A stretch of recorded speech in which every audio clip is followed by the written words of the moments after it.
I lost count. $7 to $8 trillion worth of market comp. I lost count. But right now, we're here to celebrate a historic moment. A moment that yesterday during the dinner, and thank you for joining us under the patronage of the Honorable President and His Royal Highness the Crown Prince Musaidi, where we had the pleasure to hear it firsthand. This is the greatest alliance between the Kingdom of Saudi Arabia and the United States, where we have joined hands and you have helped us build our energy-based economy, fueling and energizing the industrial age, and now fast forward, going to the intelligence age, where we can fuel AI factories, robotics, AVs, and all of the rest. Speaking of that, let's start with you, Elon, if you don't mind, Jensen. Feel free to chime in.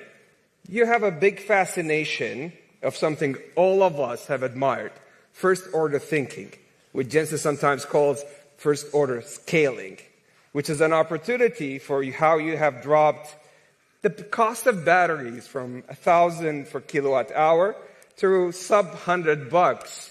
And right now you're doing the same thing with robotics for actuators with servo rotors and motors. So I want to hear from you, how do you manage to always disrupt every single industry with that thinking? Well, it's mostly not disruption, it's creation. So with, say, SpaceX, with reusable rockets, there really weren't any reusable rockets. But the essence of revolutionizing space travel is reusability. If you throw the rocket away every time, the cost of access to space is extremely high.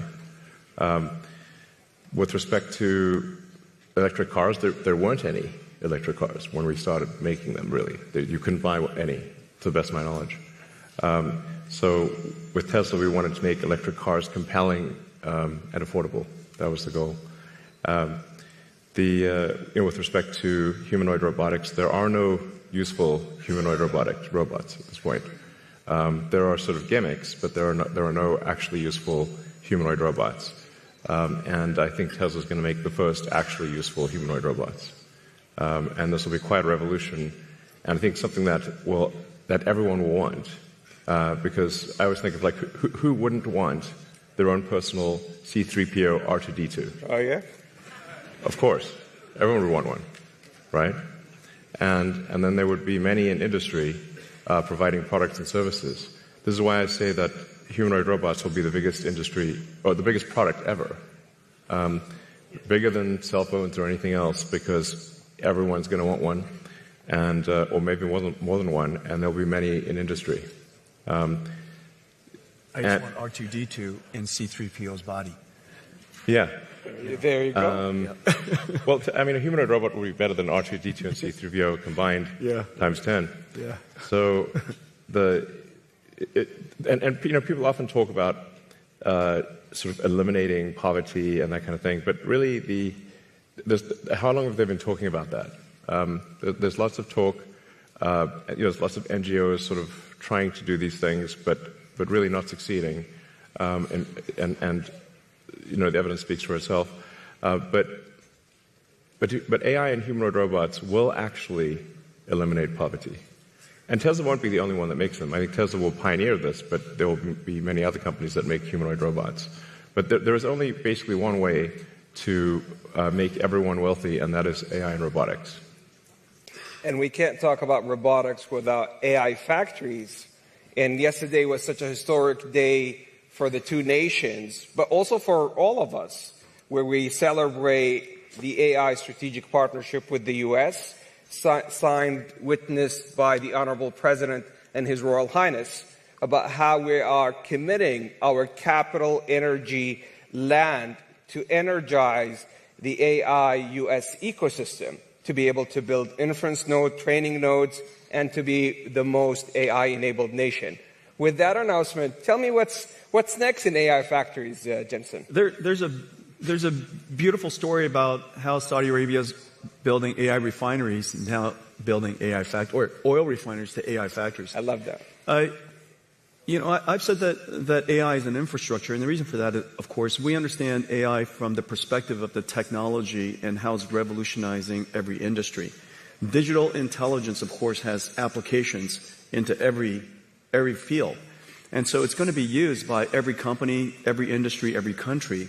In that way, it's foundational, and therefore it's part of infrastructure. What is new about AI from a computer science perspective is that the way computing was done in the past was largely retrieval-based computing. Mm-hmm. Somebody typed in a story, or somebody created a piece of art, or came up with 4 versions of a digital ad, or it's all pre-built by somebody, which is then using a system to retrieve the appropriate version for you. It's a retrieval-based computing model. Hadoop and many of the frameworks and operating systems of the past, all designed to retrieve the appropriate information for you. But today, software is going to be generated in real time. It's generative. Based on the context, based on the circumstance, based on who you are, based on the problem you asked, based on your prompt, it will generate unique content for you. Every single time, for everybody, it's unique. When you use Grok, every time you use it is different. Just based on the right, based on the prompt that you give it, and based on the circumstance, and so therefore, it used to be retrieval based. Today, it's generative, and if it's generative, then and every time is different, then you need AI factories all over the world to generate the content in real time, which is the reason why you need AI factories. And this is a unique way of doing computation, but the benefit, of course, is that everything isn't preconceived and pre-documented, and it's contextually sensible and therefore intelligent.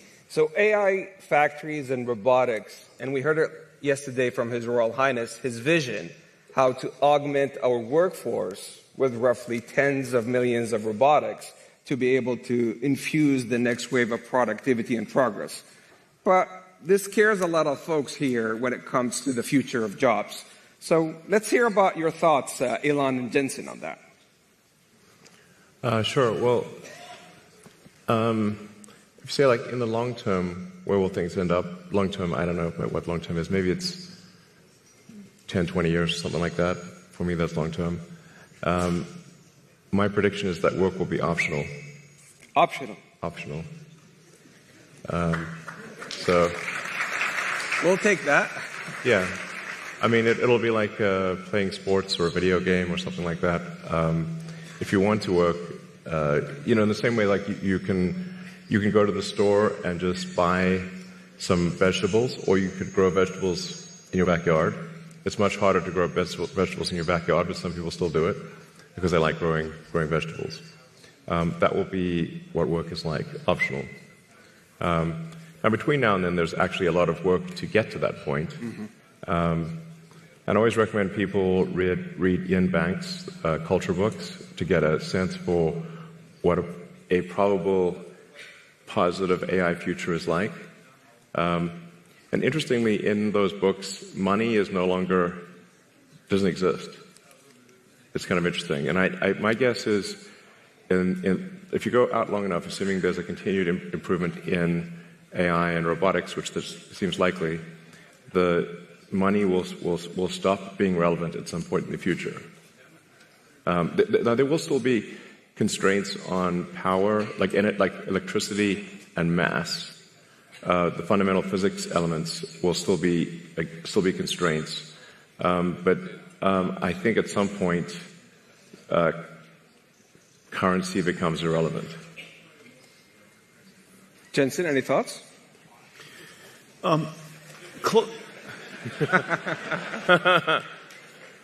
the way, the NVIDIA earnings call is later today. And by the way, since currency is relevant. Cheers. Elon just wants to share with you some breaking news.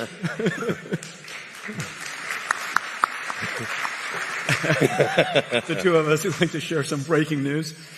Let's see. I would say there's different horizons you could look at. Everybody's jobs will be different. I think that's for sure. How the students learn will be different. How people do their work will be different, obviously, because a lot of the things that we do mundanely or arduously or very difficultly are going to be done very simply. And so we're going to be more productive from that sense. One of the things that I will say is that for most people or a company, if your life becomes more productive, and if the things that you're doing with great difficulty become simpler, it is very likely, because you have so many ideas, you'll have more time to go pursue things. It is my guess that Elon will be busier as a result of AI. I'm going to be busier as a result of AI. And the reason for that is because we have so many ideas we want to pursue, so many things that we still have in our backlog inside our company that we can go pursue. If we were more productive, we can get to those things faster. And so in the near term, I would say that there's every evidence that we will be more productive and yet still be busier because we have so many ideas. One thing that I will say, give you some evidence, is that, and I was just telling Elon about this earlier, radiology, for example, has largely been converted to AI-driven radiology, and there's some really great companies doing that. And the surprising thing is the prediction that all radiologists would be the first jobs to go was exactly the opposite. The trend shows that there are more radiologists being hired now as a result of AI. And the reason for that, if you take a step back, it's because the goal of a radiologist is not to study the images. The goal of a radiologist is to diagnose a disease. Now the studying of the images became so productive, they could study more images, study more modalities, spend more time with the patients. And as a result, they're actually accepting more patients. We're doing more radiology all around the world. We're doing a better job with diagnosing disease. And so that's kind of the near-term outcome of AI and productivity. And we'll see what happens long-term. You know, when currency doesn't matter anymore, just, let me know right before. You'll see it coming. You'll see it coming. We text often, so just yeah, we do. Yeah, just text it out. Well, let me know. I kind of agree with both of you, because if you look at every technological trend, every general purpose technology has been net new positive for the globe, for humanity, and so forth. And let me share with you two case studies. And Your Excellency, I think it's precisely the reason.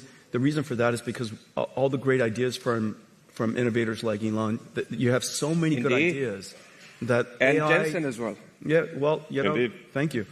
So let me share with you two stories from two Saudi innovators in collaboration with a lot of the great work that NVIDIA does, that Grok does. One is Professor Omar Yagi. All right. Let me say that again. One is Professor Omar Yagi, who is... It might need to move the mic. All right. Cool. Okay, come on, we'll share this one. All right. So now, Get closer. let's try this one more time. So one of them is Professor Omar Yagi, who's the first American Saudi to win a Nobel Prize in creating new chemistry.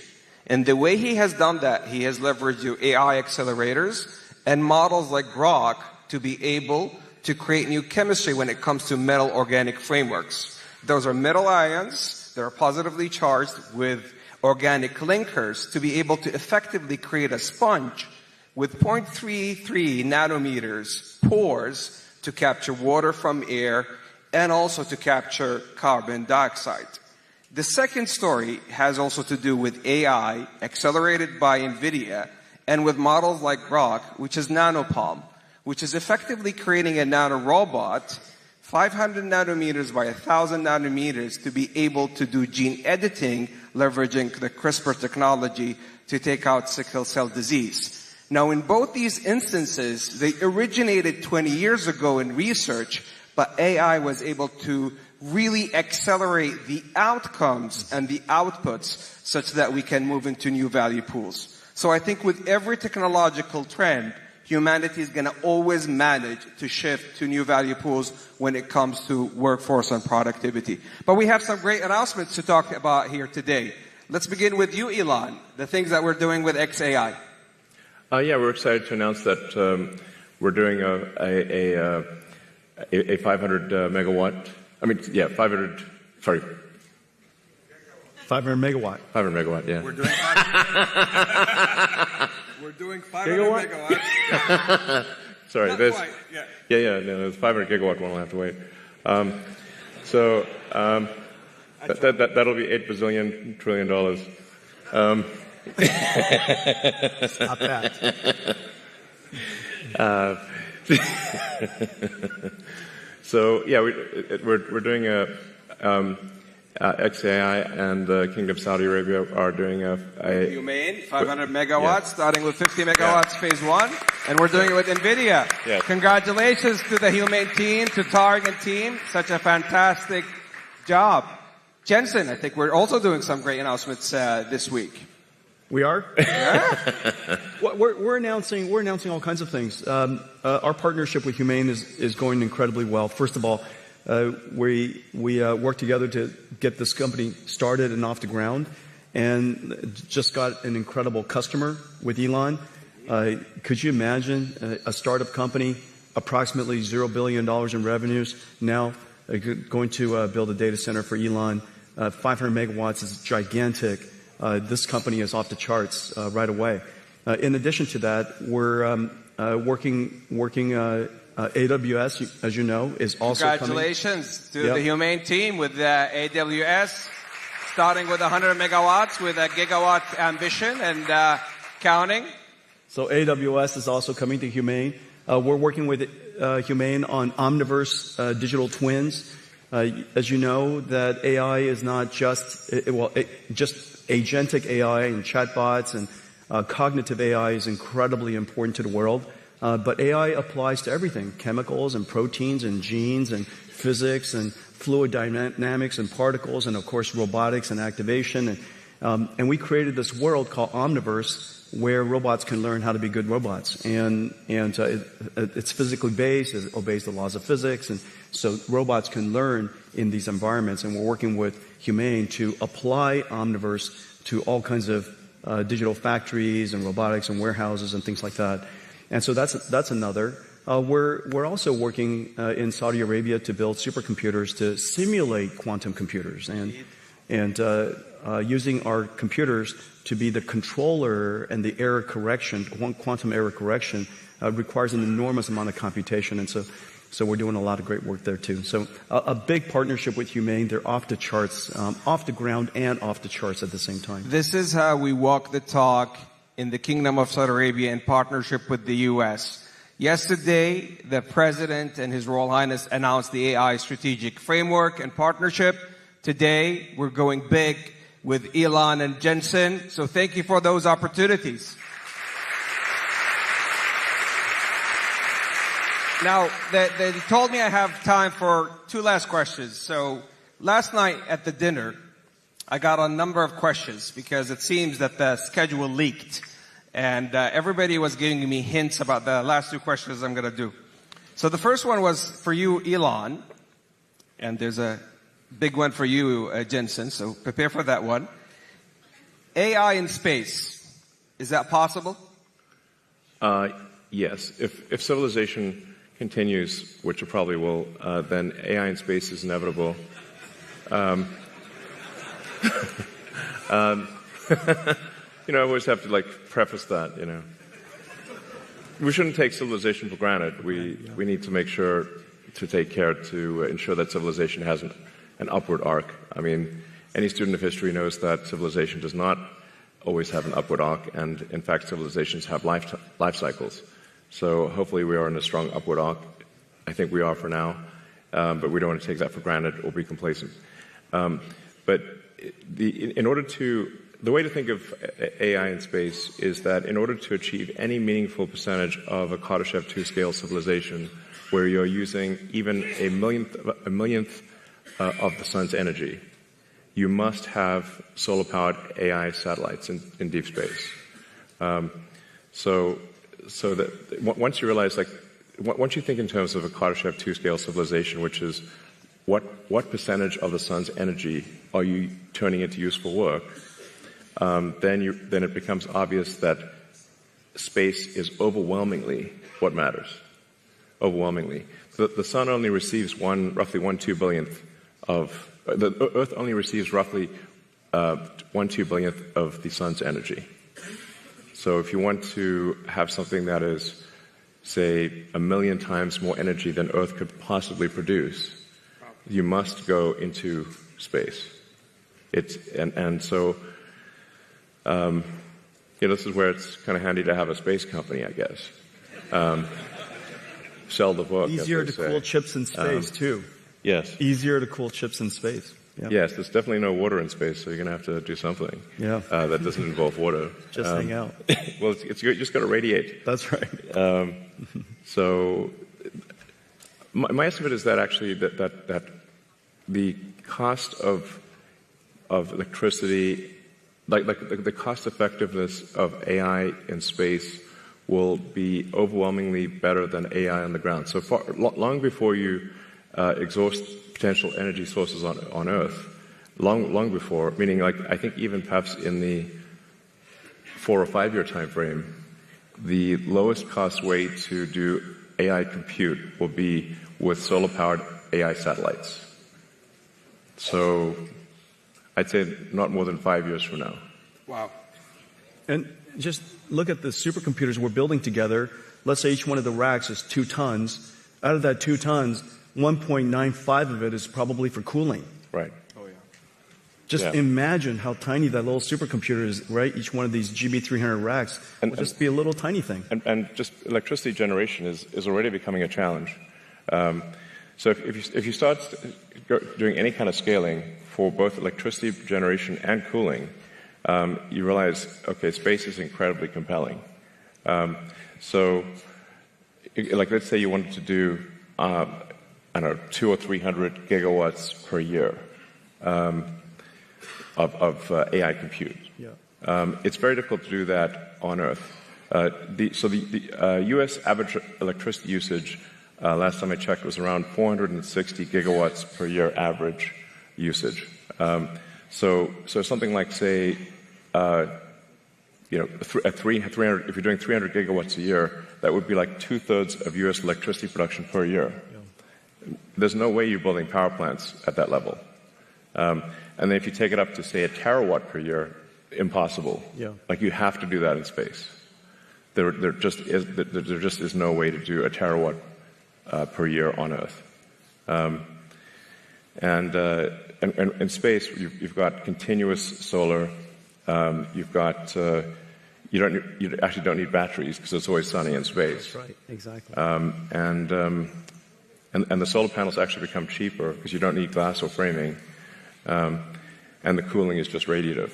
So that's why I think that's the dream. Yes, that's the dream. So Jensen, everybody last night was asking me, and I'm mindful it's earnings call for you today. So I'm going to say this delicately. Everybody has been asking me to ask you, are we going to have an AI bubble? That's the last question. All right, all right, let me just tell you what we see. Okay, so I think it's really important when you look at what's happening around the world and go back to first principles of what's happening in computer science and computing. There are 3 things that's happening. The first thing is that we all know that Moore's law has run its course, and the amount of demand for computing versus the amount of computation we can get out of general purpose computing is really challenging. And so the world's been moving to accelerated computing for some time. We've been pushing this now for over 20 years. Let me give you one statistic. I was just at supercomputing. 6 years ago, CPUs were 90% of the world's supercomputers, top 500 supercomputers. 6 years ago. This year, less than 15%. Went from 90% to 10%, and meanwhile, accelerated computing went from the other way, 10% to now 90%. Okay, so you're seeing that inflection point, the transition in high-performance computing from general-purpose computing to accelerated computing. Well, one of the most intensive computation things that the world does in cloud is data processing. Several $100 billion of computation is done on just raw data processing. It has nothing to do with AI. Just SQL processing, data frames, everybody's names, address, their sex, their age, where they live, how much money they make. All of that sits into a data frame, and that data frame drives the world today, whether it's in banking or whether it's in credit cards or, of course, e-commerce and everything from ad recommendation, everything is driven off of that data frame. That data frame costs hundreds of dollars to go compute. And so that's the number one thing, end of Moore's law. The second thing is generative AI. What the last 15 years is called REXs, recommender systems. How do we know what information to recommend to us in a social feed? How do you know what ad to recommend to somebody? What book to recommend, what movie to recommend. The internet is so gigantic without a recommender system that a little tiny phone of us will have no chance of ever seeing the right information. That REXs is the engine of the internet today. That's going generative AI. It used to be running on CPUs, now it runs on GPUs. Which then says the third thing, if you just look at those two applications, many of the internet companies can build an enormous number of GPU supercomputers just doing that. Of course, then it creates the third opportunity on top of it, which is agentic AI. This is Grok, and this is OpenAI, this is Anthropic, this is Gemini. Agentic AI sits on top of that. But don't forget to think about what is happening underneath what everybody sees as AI today. There's a whole movement of computing from general purpose computing to accelerated computing. And that, if you take that into consideration, you'll come to the conclusion that, in fact, what is left over to fuel that revolutionary agentic AI is not only substantially less than you thought, and all of it justified. Well, I was just informed by the team that my boss and your bosses is going to talk next, the Honorable President and His Royal Highness the Crown Prince, and hence we ran out of time. But in essence, this is so much love for you, Elon and Jensen. But this, in essence, is a 92 alliance that shifted from energy to digital to the intelligence age, powered by pioneers such as Elon and Jensen, to serve humanity and create on a net new basis new economies, new jobs, and a better future for humanity, powered by the Kingdom of Saudi Arabia and the United States. Thank you for a lifetime partnership and friendship. Thank you, Elon. Thank you, Jensen. Thank you. All right.